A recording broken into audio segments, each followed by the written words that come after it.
دیکھیے ہاں، امن کے لیے بالکل دیکھیے ہم تو ہمیشہ جو جامع مسجد کا ممبر و محراب ہے وہ ہمیشہ اتحاد کا دائی رہا ہے۔ آپ جانتے ہیں کہ علماء کونسل کی ایک شیعہ سنی کوارڈینیشن کمیٹی ہے۔ الحمدللہ آپ نے دیکھا کہ اس بار کتنی اچھی طرح سے جو ہے وہ محرم کے ایام میں نہ صرف اتحاد کا مظاہرہ کیا گیا، بلکہ جو ہے وہ پوری چاہے شیعہ کمیونٹی ہو، سنی کمیونٹی ہو، مل کے انہوں نے جو ہے وہ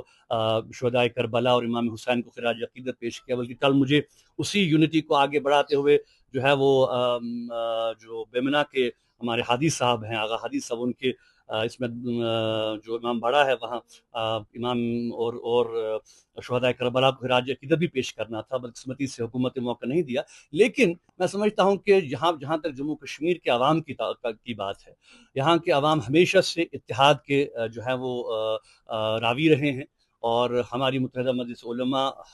پورے ہمارے جو اکابرین ہیں، انہوں نے ہمیشہ اتحاد کی بات کی ہے۔ میں تمام لوگوں سے اپیل کروں گا، چاہے وہ ہماری سنی برادری کے ہوں، شیعہ برادری کے ہوں، کہ آج کے مرحلے پہ ہم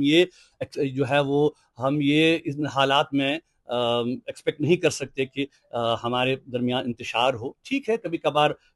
معاملات جو ہیں وہ جذبات میں آ کے ہاتھ سے نکل جاتے ہیں، لیکن ایسا کوئی قدم نہیں اٹھنا چاہیے جس سے کہ ہم کسی آپسی بھائی چارے کو ہم جو ہیں وہ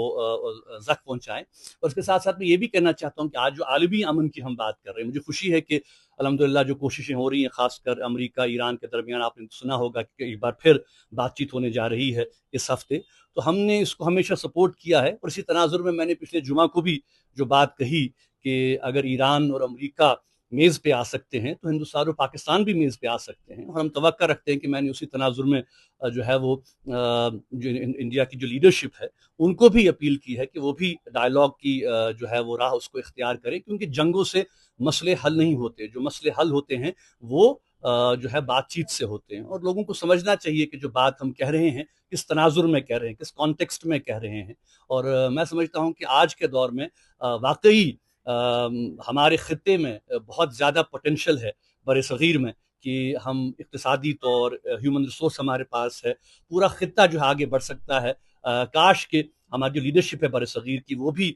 سیاسی ویژن کا جو ہے وہ مظاہرہ کرے اور آپسی تعلقات کو بہتر کرے۔ ہند پاک دوستی میں ہی میں سمجھتا ہوں کہ مسائل کا حل ہے، اور ہم توقع رکھتے ہیں کہ انڈیا کی لیڈرشپ، پاکستان کی لیڈرشپ اور یہاں کی کشمیری لیڈرشپ بھی ان کوششوں کو سپورٹ کرے گی، جس سے امن اور جس سے کہ ایشوز کو پیسفلی ریزالو کیا جا سکے۔